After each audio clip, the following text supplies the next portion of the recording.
咁我哋而家開始今晚咧，我哋整啲咩咧？因為就嚟三伏天喎，咁所以今日咧我就約咗我媽咧就一齊去煲呢個湯。呢個就叫做咩啊？姜棗茶。係啦，姜棗茶有啲咩嘅咧？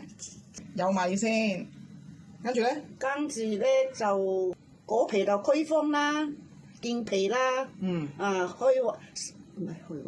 化痰止咳啦。甘渣咧就可以為消滯啦，去脂肪啦，係免疫啦。紅棗咧，紅棗就補血提神啦。姜咧就去啲紅氣啦。即係都係健脾嗰隻啦。好，首先咧我哋就炒咗米。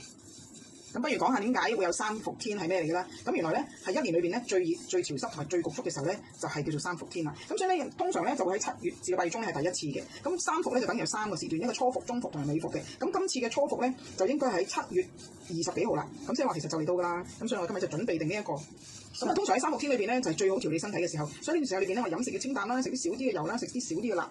咁所以今日咧就要再整埋呢一個咧姜棗茶，咁就配合啲三伏天嘅時候飲咧，我哋就可以又去到濕，又消到腫，又可以降到溫，又可以減到肥啦。咁而家我要炒熱啲米喎。阿婆，我而家炒緊啲米，係炒幾耐咧？炒到佢變色咯，炒到變色啊泡啊，香味出嚟咯。咩都係要炒到佢變色啊香味㗎啦。咁而家啲米差唔多啦，咁我哋就可以咧落埋其他嗰啲果皮啦。其實好簡單嘅，就將所有嘅炒法堆出嚟㗎啦。哇！好多山楂，同埋紅棗，係咪多得滯啊？夠唔夠啊？是但啦，你冇所謂啦，你用乜做什麼？通常我哋咧會有啲有份量㗎啦，咁但係咧佢哋咧就一定係話冇所謂，求其就得㗎啦，因為佢哋而家用經驗搭救。哇！好香啊！